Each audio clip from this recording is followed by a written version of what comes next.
Welcome to Adult ypww Lesson 3. I do not own the rights to this music. Today's topic is Gideon, Strength and Weakness. The lesson text is coming out of Judges chapter 6, verses 14 through 16. The memory verse. I will read the King James Version first and then the New Living Translation of Zechariah chapter 4, verse 6. Not by might nor by power, but by my Spirit, saith the Lord of hosts. The New Living Translation of Zechariah chapter 4, verse 6. It is not by force nor by strength, but by my Spirit, says the Lord of heaven's armies. The introduction says, when the angel of the Lord first appeared to Gideon, he was not standing tall like a warrior. He was hiding in a wine press, secretly threshing wheat, so the Midianites wouldn't steal it. This was not the image of courage. It was the image of survival. Gideon saw himself as the least of the least, the weakest member of the weakest family in the weakest tribe. Yet God saw something different. The angel called him a mighty man of valor, and that's Judges 6, verse 12, even while Gideon was trembling in fear. Isn't that just like God? He calls us what we are in Him, not what we feel about ourselves. Gideon saw weakness, but God saw a warrior.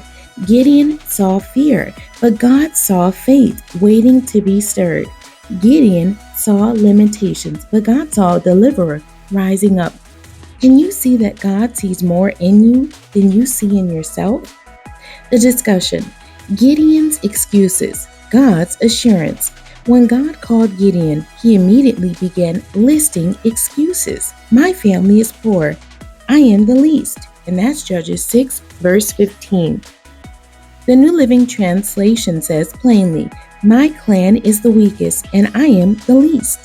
Gideon looked at his background and felt unqualified, but God's response was simple and powerful. Surely I will be with thee. This is the same promise he gave Moses, the same promise he gives us. God's presence is the game changer. Your family history doesn't matter. Your resume doesn't matter. Your reputation doesn't matter. When God says, I am with you, weakness becomes strength and fear becomes boldness. God reduces Gideon's army. To prove that the victory would come from him alone, God reduced Gideon's army from 32,000 down to 300 men. Judges chapter 7, verse 2, the King James Version, records God's words.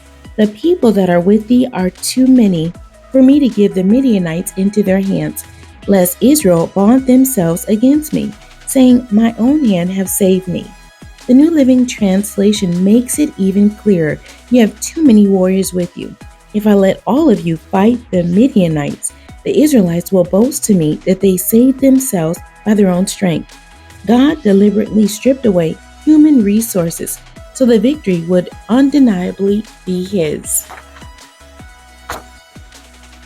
Sometimes God will cut things back in our lives not to hurt us, but to help us. He reduces the army so that His power is revealed. He allows the odds to stack against us so that when the breakthrough comes, no one can say, it was my strength. Everyone has to confess, it was the Lord. Victory through weakness. When the battle came, Gideon and his 300 men didn't even fight with swords. They fought with trumpets, clay jars, and torches. And that's Judges chapter 7, verse 20.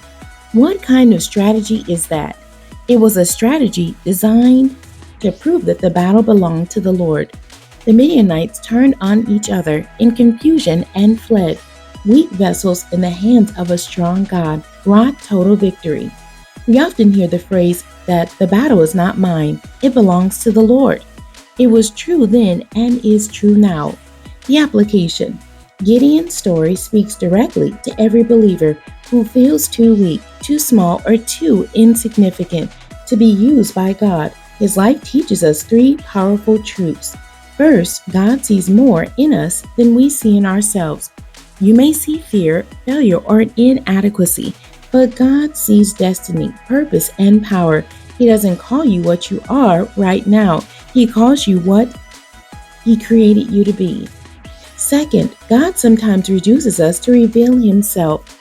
Just like Gideon's army was cut down to 300, sometimes God will let our resources dry up or strength run out or our plans fall apart so we will learn or lean fully on Him.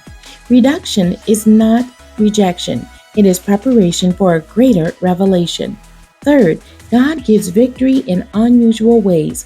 Who would have thought trumpets and clay jars could defeat an army? Likewise, God may use unexpected means in your life to bring deliverance. Don't despise the method. Celebrate the miracle. His ways are not our ways, but they are always perfect. Our weakness is the stage for God's strength. The conclusion: Gideon's transformation from the least to a mighty warrior, as well as a fearful farmer to victorious judge, reminds us that God delights in using the weak to display His strength. He found Gideon hiding in a wine press, but He raised him up to lead a nation. He reduced Gideon's army to 300, but gave them victory over thousands. He took a man who called himself the least and turned him into a mighty warrior. Beloved, the same God is still at work today.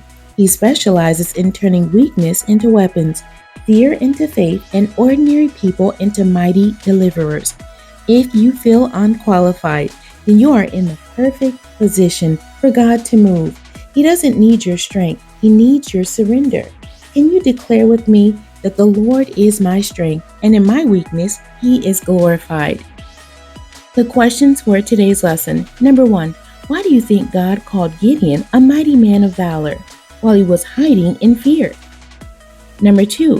What does God's reduction of Gideon's army teach us about trusting His power instead of our own? Number 3. Can you think of a time when your weakness became the place where God's strength showed up? And number 4. How does Gideon's story encourage you to face your own battles today? The end. God bless you and thank you for joining me today.